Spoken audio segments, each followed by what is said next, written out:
Comenzamos Quién es Quién a través de Diamante FM 98.7 TNU. Gustavo Vanescayan, que le habla de salud. Le agradece una vez más. Junto a nosotros compartiendo este programa el día de hoy. Recibimos al senador Pablo Mieres, precandidato a presidente de la República por el Partido Independiente. Gracias por estar en Quién es Quién. Gracias a ustedes por la invitación. Un gusto, como siempre. Por más que no tiene competencia interna, igual es precandidato porque tiene que cumplir con la formalidad de la Constitución. O sea, si usted no se presenta a la interna, no puede ser precandidato a presidente. Totalmente. Y de paso aprovecho y aviso, hay que votar el 30 de junio. Es decir, el Partido Independiente, mucha gente cree que no. Pero el Partido Independiente también participa, tenemos listas, así que todos los que están con simpatía por el partido, el 30 de junio háganse un ratito para Y se elige la máxima autoridad de todos los partidos, que es la convención de todos los partidos. Exacto, eso también. Y el peso de cada departamento dentro del partido también. Y todas esas cuestiones están formando parte de este debate. Usted ha intentado transmitir la posibilidad de hacer un acuerdo, por lo menos en el área educativo, se ha reunido con varios precandidatos al respecto. No es la primera vez que alguien intenta esto, desde la oposición o mismo desde el gobierno se han firmado pactos y hay fotos por todos lados en el Palacio Legislativo comprometiéndose, entre otros temas, al tema educativo.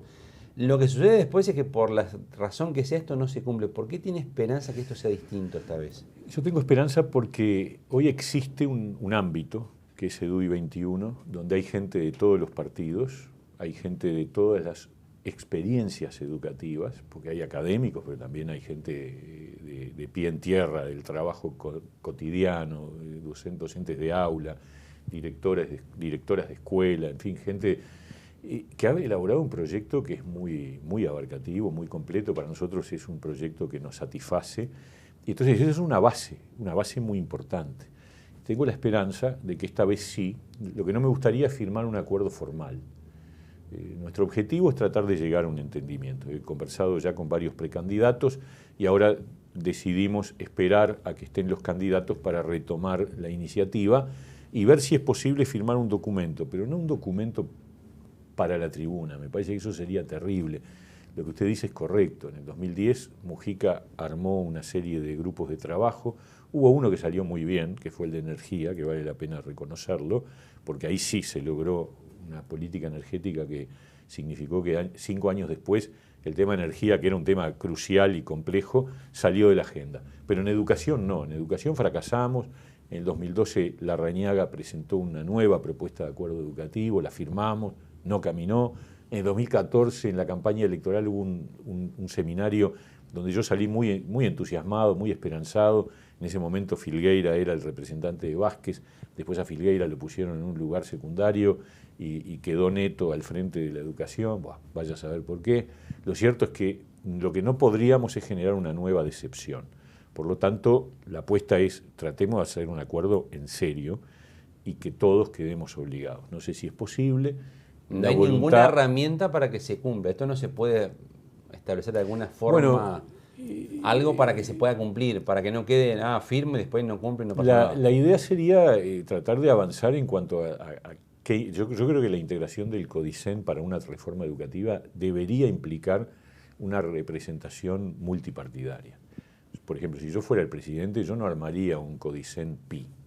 Me parece que hay que armar un CODICEN en donde estén las sensibilidades distintas. Pero eso depende de la voluntad del presidente. Claro. Si el presidente quiere lo hace, si no quiere no lo hace. Claro, pero de repente... No hay ninguna herramienta para obligar. No, un acuerdo firmado que pudiera... Bueno, se ha firmado, tampoco se ha cumplido. Y bueno, ese es el tema. De todas maneras, yo creo que sería una señal muy buena que los candidatos, ya no los precandidatos, los candidatos de los partidos con representación parlamentaria, firmáramos un acuerdo con contenidos concretos. Si no termina la clásica uruguaya, reformemos la Constitución para que quede ahí y todo el mundo tenga que cumplirlo. Y eso sería muy decepcionante. Y la gente está decepcionada con la política. Por lo tanto, hay que tener mucho cuidado en dar pasos que ahonden la insatisfacción, la decepción, la distancia con la política. Me parece que al contrario, hay que fortalecer esa circunstancia. Hablando de la política, el 8 de junio en un acto, el senador Larrañaga, precandidato por el Partido Nacional, dijo que él ve a la oposición pusilánime, que a su vez no está actuando como debe actuar para criticar los prejuicios ideológicos de la izquierda. ¿Usted comparte que la oposición está actuando de esa manera? Lo primero que a mí me gusta siempre... es demasiado tenue, dijo la oposición. A mí me gusta siempre distinguir. La oposición es un concepto que no refiere bien la realidad. Hay oposiciones. Nosotros somos una oposición, el Partido Independiente, otra es el Partido Nacional, otra es el Partido Colorado, la Unidad Popular es oposición y bien distinta a nosotros y a los partidos tradicionales. Parece que hablar de la oposición es tratar de construir esa idea del gran acuerdo opositor que en realidad... Las familias ideológicas, Sanguinetti, sí, de un lado y del otro. En realidad lo que hay son distintas percepciones. O sea, nosotros queremos un cambio porque este gobierno le ha ido horrible y además no ha tomado las decisiones que tenía que tomar. Prácticamente los mismos problemas agravados por 5 años de demora siguen arriba de la mesa y otros nuevos como el tema del trabajo, nada más ni nada menos. Entonces tenemos una propuesta de cambio. Ahora también tenemos diferencias con los partidos tradicionales y el debate es ese, es decir, vamos a marcar dónde están los puntos de coincidencia que van a ser necesarios entre los distintos partidos, porque nadie va a tener mayoría. Esta vez sí, yo no voy a tener que dedicarle mucho tiempo a hablar contra la mayoría absoluta como dediqué en el 2014. Esto está fuera de discusión. ¿Pero usted se siente tenue, se siente pusilánime frente al gobierno? No, al contrario, yo he sido muy ¿Siente crítico. que no ha combatido los prejuicios ideológicos de la izquierda? Bueno, al contrario, si se quiere, nosotros hemos sido, como venimos de allí, más duros incluso, muchas veces con esos planteos. Y pusilánime nada, nosotros tenemos una propuesta de cambio, hemos planteado los temas arriba de la mesa, no sé a qué se refiere Larrañaga con eso, ¿será referido a su partido? No, la verdad es que no lo sé, pero no nos sentimos comprendidos en la referencia, como tampoco creemos que se pueda hablar de la oposición como un fenómeno homogéneo, ¿no? Hablando de esa oposición, el precandidato también del Partido Nacional, la calle Pou, da como una especie de hecho de que si él gana, si él es electo presidente, sería la oposición transformada en gobierno versus el Frente Amplio. O sea que él haría un acuerdo multicolor, como le llama, con toda la oposición, los incluye a ustedes, y el único que aparentemente que haría fuera de eso es el Frente Amplio. ¿Usted comparte esa idea? ¿Lo acompañaría en la calle Pou? Yo creo que esas cosas están fuera del debate hoy. Nosotros hemos dicho y hemos resistido, incluso se nos invitó a formar parte del Partido de la Concertación, otra vez, igual que en el 2014. Y dijimos que no. Nosotros somos un partido independiente y hasta el 27 de octubre la clave es cuántos votos tiene el Partido Independiente. Yo creo que realmente el futuro del gobierno del Uruguay y evitar que termine en manos de los extremos depende de cuánto poder tengamos nosotros, que somos el único partido, cuando haya pasado el 30 de junio, el único partido que queda en la frontera entre un bloque y otro somos nosotros. Y cuánta fuerza tengamos es lo que va a hacer que un gobierno que necesariamente va a ser de coalición, porque ningún partido va a poder gobernar solo, no quede preso de la izquierda radical, dogmática, ideologizada, pro Maduro de un lado, o de la derecha nostálgica, autoritaria del otro lado. A ver, póngale nombres. ¿Quién es la izquierda radical? Y bueno, hay sectores del Frente Amplio que aplauden a Maduro, hay sectores del MPP, el Partido Comunista, y usted dice que esos dominan el Frente Amplio, dice usted. Cada vez más, me parece que es una cosa muy evidente. Yo me pongo en los zapatos de Martínez y digo, si me toca ser candidato presidencial, ¿cómo será la bancada? Ni en el propio Partido Socialista triunfaron los moderados, ahora triunfa el sector más radical, va a tener un problema, va a haber una disonancia. Uno se pregunta a veces si Martínez no es el nuevo Astori del Frente Amplio, es decir, esa figura que termina, más allá de sus convicciones, arrastrada hacia posiciones que no comparte, pero que no puede modificar. O sea, usted dice que Martínez no va a poder mandar si gana. Yo creo que es una pregunta que habría que hacerse. ¿Cómo hace Daniel Martínez si en su propio partido él dice que hay que ser austeros y que hay que evitar golpear con nuevos impuestos? Y Olesker, que es hoy la figura dominante del Partido Socialista, dice que hay que gravar al capital y aumentar los impuestos. Ahí hay una discusión. O sea, sería un presidente sin poder si gana, dice usted. Sería un presidente con un problema interno dentro de su partido, porque su posición, su discurso, su planteo está, digamos así, a la derecha de lo que va a ser su bancada parlamentaria. O sea que va a tener problemas. Incluso cómo hace para convencer a toda esa barra de que hay que hacer acuerdos con otros para poder gobernar. ¿Tendría que gobernar con la oposición en ese caso? No sé, es una buena pregunta que hay que trasladársela usted está analizando a Martínez, por eso. No, hay que trasladársela a Martínez. Pero del otro lado, del otro lado. Si él es presidente, ¿usted lo acompaña con sus votos en algunos proyectos? Y por supuesto. A ver, si son buenos, si son cosas que tienen sentido para el país. ¿La ley de presupuesto se la votaría? No sé, porque no tengo ni idea de cuál sería el presupuesto. No, pero digo, como idea general, más allá del contenido. El Partido Independiente siempre ha tenido esta misma tesis. Si hay una cosa que está bien, no es necesario que formemos parte de una coalición, podemos, desde nuestra posición en el Parlamento, apoyarlo. Hemos hecho en infinidad de temas y lo seguiremos haciendo. Pero Porque, por un tema, y más todavía en sí, un país como el que vamos a tener en el 2020, que pero va por a un estar tema muy de responsabilidad, complicado. ¿usted dejaría un país sin presupuestos en la ley de presupuesto? Bueno, si el presupuesto es malo... Lo no deja sin. Sí, o sea, nosotros no podemos votar cualquier cosa.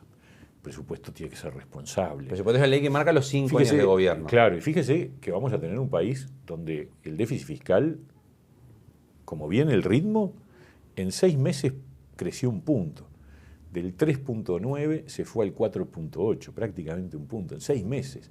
Y ya no es un problema del gasto, es un problema de recaudación. O sea, el déficit aumenta ya no solo porque gastamos más de lo que entra, sino porque entra menos de lo que entraba. Gravísimo. Y Astori, ¿qué está haciendo? Campaña criticando a los que decimos que este es un problema y no toma medidas. El ministro de Economía, ¿qué nos va a dejar? 9 meses de no hagan olas para no tocar cosas que pueden generar problemas electorales, y el 1 de marzo el presidente nuevo tiene un gran lío. Por lo tanto, el presupuesto va a tener que ser muy responsable. Y obviamente, si el presupuesto es muy responsable, nosotros podremos estar dispuestos a acompañar. Esa es la izquierda radical y la derecha radical. Y la derecha, en nombres. Y bueno, hay un sector emergente, hay un partido militar. Manini Ríos, su candidato, cuestionó al Poder Judicial en una carta que fue la que terminó determinando su salida de la comandancia en jefe. Entonces uno se preocupa, porque el tema es qué gobierno se arma del otro lado.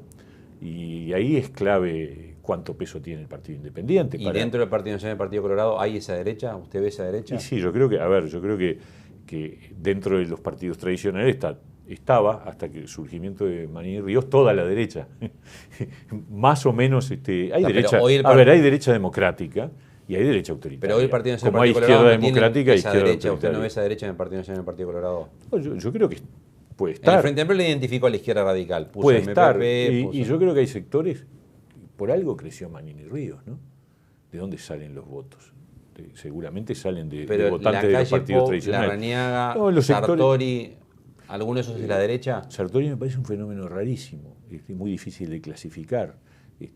Obviamente, el pensamiento de la calle Pou, de Larrañaga, como el de Talvi, Sanguinetti, no son pensamientos autoritarios, como el de Daniel Martínez tampoco. Pero usted no ve a ninguno de estos como de derecha. No, sí, probablemente sean derecha, claro, pero hay derecha democrática y derecha autoritaria, la que preocupa, así como, repito, una izquierda que dice que Maduro hay que defenderlo y que defiende su gestión, que yo lo he escuchado de varios dirigentes del Frente Amplio, o una derecha que se pone nostálgica del pasado, me preocupa. Queda claro entonces que usted con el Frente Amplio podría llegar a acordar acompañarlo en un gobierno. No, yo lo que digo es, podemos llegar a votar cosas. Bueno, eso es acompañarlo. A ver, Pérez, nosotros hasta el 27 de octubre somos nosotros. Sí. Y tenemos diferencias, somos una opción de cambio. Sí. O sea que tenemos una crítica fuerte con el continuismo que representa el Frente Amplio. Pero puede ganar el Frente Amplio. Va a haber una elección el 27 de octubre y va a haber una definición del presidente. Ninguno con mayoría propia. Una vez que eso se dilucide, el partido tendrá que evaluar a partir del 27 de octubre qué hace. Lo hacemos siempre y tendremos que tomar una definición. Ahora, una vez que haya un presidente, podremos o no integrar una coalición. No es una definición para el Partido Independiente. Pero no tendría problemas a priori de integrar una coalición con el Frente Amplio. Tendría que haber coincidencias reales, ¿no? Coincidencias efectivas en temas cruciales para nosotros. Ahora le cambio la pregunta. ¿Usted con Manini no haría un acuerdo nunca? Es muy difícil para nosotros. Me parece que hay sectores en las puntas que si tienen poder van a complicar mucho. O sea, con él, el futuro ¿usted descarta gobierno. un acuerdo totalmente? A mí me parece que la opción de Cabildo Abierto es una opción de una derecha que veremos. Vamos a esperar a ver cómo se expresa, pero en términos generales no me veo en una coalición. ¿Y con la calle Pou y Larrañaga no tendría problema tampoco? A ver, en los mismos términos. No hay esa dificultad que tiene que ver con la concepción democrática, digamos. ¿Y que con es distinto, Sartori? pero eso no significa contenidos, ¿no es cierto? Hay que discutir contenidos. ¿Con Sartori? Yo creo que todo depende de los contenidos y del tono que se plantee después. Pero es un tema para el 28 de octubre. Usted va a estar negociando con quien gane. Es un tema para el 28 de octubre. Va a estar negociando con quien gane. Bueno, no. o antes de que, porque hay una segunda vuelta en el medio, ¿no? El partido tiene primero que decidir qué hace en la segunda vuelta. Tenemos que reunirnos, la convención, y evaluar. Esta vez Y usted no después, piensa votar en blanco. No sé, tenemos que ver, porque depende de cuál sea la propuesta y de cómo se distribuye el voto. Por eso yo siempre digo, el 27 de octubre se juega el futuro del país. Es decir, el 27 de octubre se juega en los próximos 5 años. ¿Cuántos votos tiene cada quien? Y yo lo que digo es que nosotros somos la garantía de un gobierno sensato y con peso hacia el centro, que me parece clave para evitar la grieta en el Uruguay y la confrontación. ¿A Sartori lo acompañaría ese presidente? No tengo idea, porque en realidad no sabemos bien qué es Sartori. Tengo una sorpresa enorme. Me parece que hay mucho de demagógico en las propuestas que plantea. De los 100.000 puestos de trabajo tiene esa onda de te vendo un verso y después vemos cómo lo hacemos. Eso no es mi estilo. Nosotros creemos que tenemos que dar fundamento de las propuestas que se hacen y eso me preocupa. Porque los vicios de la política son la corrupción, el clientelismo y la demagogia. Ese es uno de los vicios de la política. Y cuando uno tira un pelotazo sin fundamentarlo, es demagogia. O sea que exceptuando a Manini y a Sartori, con los demás aparentemente podría llegar a un acuerdo. No lo sé. A ver, no lo sé, porque en realidad hay que ver cómo se distribuyen las cartas. Y otra vez, el gran tema es qué es lo que hay que hacer con el país, primero. Es decir, qué hay que hacer con la educación, con la seguridad, con la economía, con el empleo, seriamente. Y segundo, cómo hay que hacerlo. Y ahí nosotros vamos a ser muy exigentes, porque tiene que ver con la transparencia. Nosotros vamos a exigir comportamientos que tienen que ver con transparencia, eliminación de cargos de confianza, poder al Tribunal de Cuentas para hacerse obedecer, poder y recursos a la JUTEP para que controle. Esas cosas van a ser parte de nuestros condicionamientos. ¿Derogaría el delito de abuso de funciones y crearía el delito de corrupción? Si vamos a tipificar algo en su lugar con mayor especificación, ese es un camino posible. El delito de corrupción. Pero nunca eliminar el delito de abuso de funciones sin ninguna cosa a cambio. ¿Pero le gustaría que exista el delito de corrupción en Uruguay? Y por supuesto, y enriquecimiento ilícito, lo voté en el Senado, estamos esperando que se vote en diputados. ¿Corrupción es solamente si a alguien le crece la plata en el bolsillo? No, corrupción es cuando uno utiliza fondos públicos en beneficio personal. Eso es la definición básica de corrupción para Transparencia Internacional. Es decir, uso de recursos públicos para fines personales. Y eso es una cosa muy amplia. ¿Le crezca el bolsillo o no en dinero? Y no, porque en definitiva, cuando uno usa una tarjeta corporativa que es para gastos corporativos, para gastos personales, seguro que no se enriquece probablemente, pero es corrupción. ¿Y eso usted lo tipificaría como un delito? Ah, sí, claro. Yo creo que sí. Quien haga eso tendría que ir preso. Yo creo que eso forma parte de un debate que está pendiente, y lamentablemente está pendiente, que es la reforma del Código Penal. No del Código de Proceso Penal, del Código Penal. El Código Penal se ha toqueteado mucho en todos estos años y tenemos desproporciones en las penas entre tipos de delitos y hay que rediscutir las tipologías de delitos para actualizarlas y ahí el capítulo de delitos contra la administración tiene que ser muy firme, muy claro y muy exigente. Casos muy sonados en este periodo, con ese delito terminarían todos presos. Bueno, y si tiene que terminar preso, que terminen presos. Me parece que esas son las cosas que la gente espera de la política, es decir, que seamos firmes con nosotros mismos. ¿Le invito a una pausa? Un gusto. Continuamos a partir de la misma Quién es quién con el senador Pablo Mieres, precandidato a presidente de la República por el Partido Independiente. Le recordamos nuestra repetición, viernes 10 de la mañana en Diamante FM 98.7, sábados 11 de la mañana en Televisión Nacional de Uruguay y el horario principal de emisión de Quién es quién, jueves 22:30 horas a través de Televisión Nacional de Uruguay. Pausa y continuamos en Quién es quién.